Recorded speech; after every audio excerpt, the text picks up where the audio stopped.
خير القرون مواقفا ومثالا تبعوا الرسول إذا سعى أو قالا كانوا هنا يسقون غيم حياتنا فمضوا وفينا ذكرهم يتعالى. أبو دجانة سماق ابن قرشة magaciisu waa Abu Dujana Simaag ibn Qarasha waxa uu ku dhashay magaalada Madiina al-Munawwara waxa uu na geeriyooday sanadkii 12aad ee Hijriyada waa ansaari ka tirsan reer Qasraj gaar ahaan jilibka reer Banu Saacida waxa uu ku caan baxay maro ama cimaamad gaduudan taas oo madaxa ku duuban jiray xilliga uu dagaal ku cuslaado seeftana la isla dhex qaado si uu ragga dagaalamaya uga dhex socnaado waa mid ka mid ah geesiyaalkii muslimiinta aadna u difaacay Nabi Muhammad sallallahu alayhi wasallam duulaanadiisii oo idil min Badr ilaa Tabuk waxa uu dilay maalintii Khaybar fariskii ama geesigii Yahuudeed ee Al-Harith ibn Abi Sanyab sidoo kale waxa uu ka mid ahaa raggii sugnaaday maalintii Hunayn tani waa magaaladii rasuulka sallallahu alayhi wasallam ee Madiina al-Munawwara ayadoo kacsan ka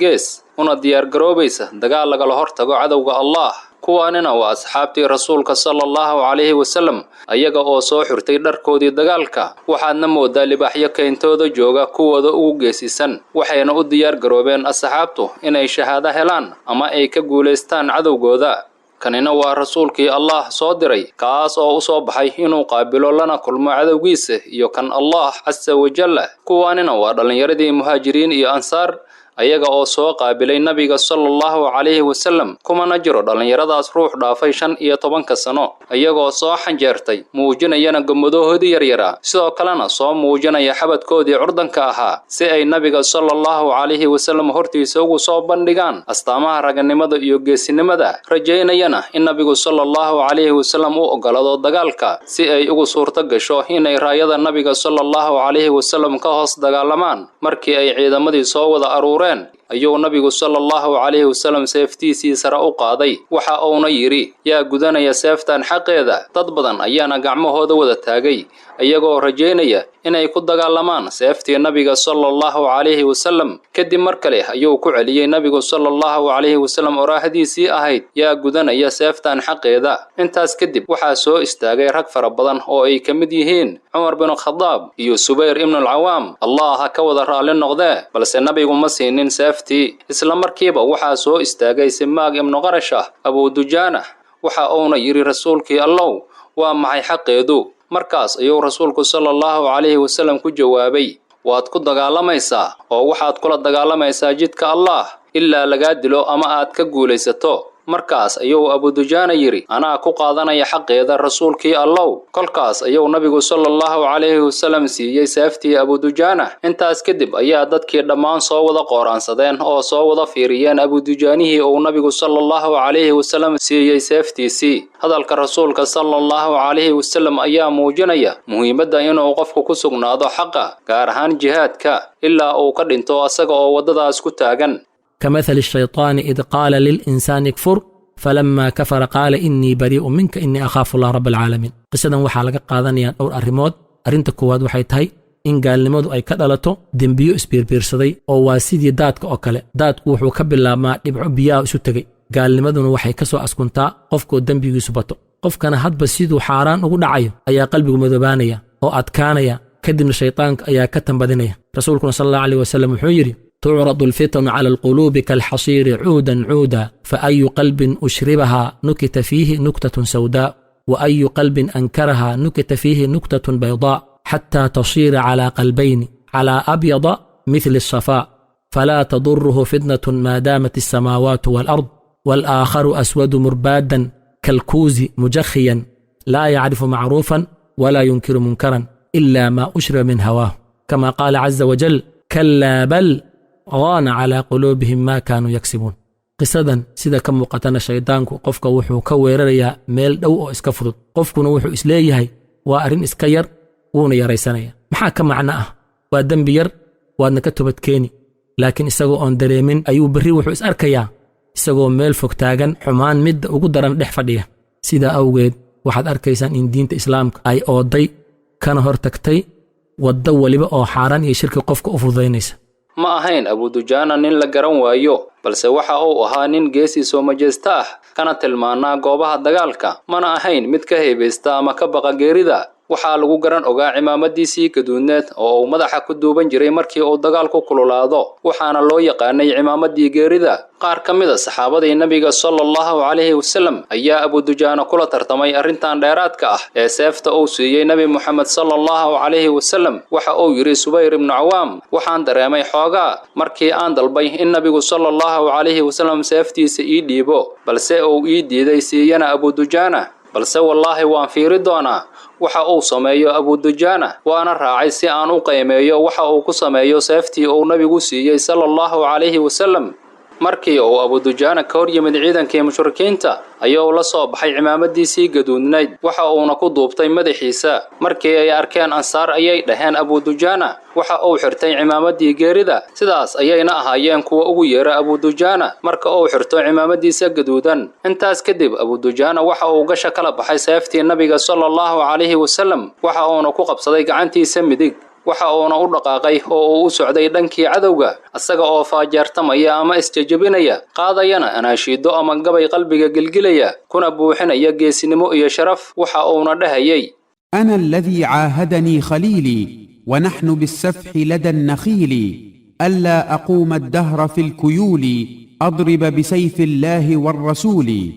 nabiga sallallahu alayhi wasallam ayaa eegay Abu Dujaana waxa uuna yiri qaab socodkan waa qaab socod Allah iyo rasuulkiisu ay nacab yihiin goobtan oo kale mooyee kadib waxa uu dhex qaaday safkii mushrikiinta isaga oo dilaya cid kasta oo ka hor timaada waxa ku jiray safka mushrikiinta in caada ka dhigtay inuu dhameystiro dhaawacyada muslimiinta balse markaan waxay kulmeen Abu Dujaana oo waxay isdhaafsadeen laba seefood seeftii oo mushriku soo riday waxay haleeshay gaashaankii Abu Dujaana balse tii Abu Dujaana uu riday waxay dhulka dhigtay gaalkii oo halkaas ayaa la waray Abu Dujaana ayaana gaalkii asaga oo dhiigiisa dhex galgalanaya isaga tagay waxa uu ahaa had iyo jeer Abu Dujaana mid dhex jibaaxa cadawga asaga oo difaacaya nabiga sallallahu alayhi wasallam waxa uu ka dagaalamaya nabiga hortiisa midigtiisa bidixdiisa iyo waliba gadaashiisa kolkaas ayaan ogaaday in nabigu sallallahu alayhi wasallam uu dhigay seeftiisa meeshii ku habooneed waxaana iri Allahu wa rasuuluhu a'lam sidaas waxa yiri As-Subayr ibn al-Awaam wali waxaan ku jirnaa geesinimadii oo muujiyay maalintii Uhud markii ay tageen raggii rumaada loogu magac daray goobtii loo xil saaray mushrikiintuna soo rogaal celiyeen oo ay hareereeyeen raggii buurta saarna xoogaa muslimiintuna jab yar soo gaaray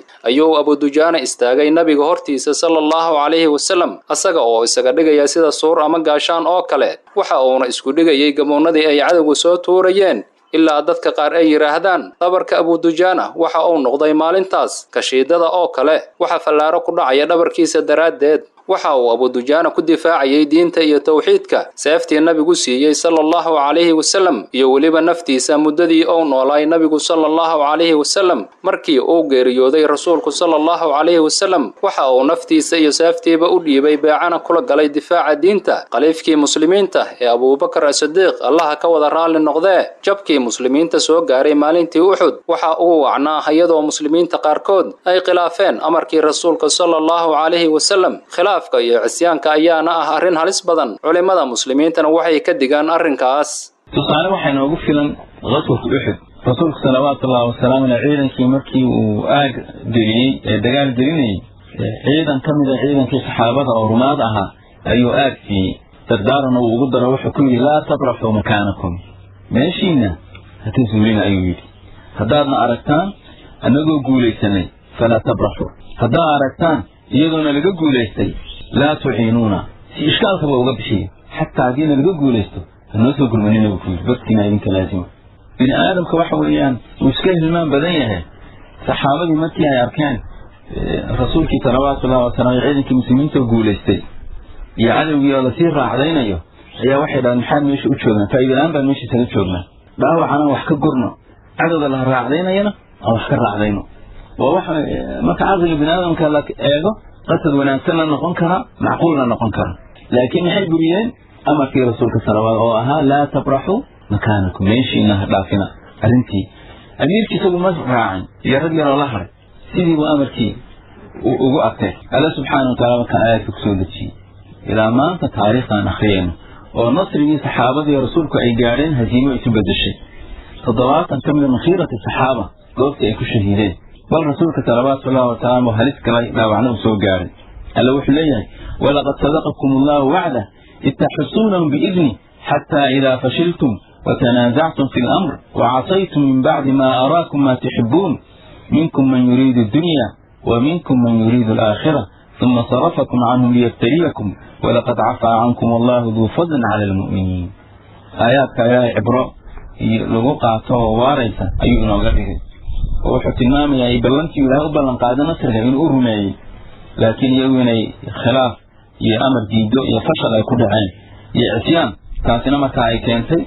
نصرين هزيمة يسبدل وعدد مرة هذا كسر وقال عليم markii ay ridoobeen in badan oo kamid ah reer Banu Xaniifa oo ay raaceen Musaylamatul Kadaab ayuu Abu Bakr diyaariyay ciidan aad u xoogan waxa uu amiir uga dhigay ciidankaas Khalid ibn Walid muslimiinta ayaa sida roobka oo kale ugu shumay cadawga Allah balse Musaylima iyo murtadiintii la socotay ayaa is adkeeyay oo waxa dhex maray labada dhinac dagaal faraha looga gubtay waxaana ku badatay labada safba dhimashada waxayna u sii siyaadisay dagaalkii adeeg iyo in la ismari waayo kadib dagaal aad u culus ayay muslimiinta u soo ragashay inay ka guuleystaan murtadiintii Musaylama iyo murtadiintii la socotana waxay u insaxaabeen beertii loogu magac daray beertii geerida ama xadiiqatul mawd waxay dhufays adag ka galeen halkaas markii ay muslimiinta u suuro gali weysay inay meeshaas galaan ayuu Baraa ibn Maalik la yimid hawl nafti hur ah tii ugu weyneed ee dhacda taariikhda inta la og yahay asagoo lagu soo qaaday gaashaankiisii laguna dhex tuuray beertii ay ka buuxeen murtadiinta si uu u furo albaabkeeda kadib markii lagu dhex tuuray ayuu furay albaabkii sidaas ayayna ku suuro gashay in muslimiintu soo galaan uguna soo daataan beertii gudaheeda sida roobka oo kale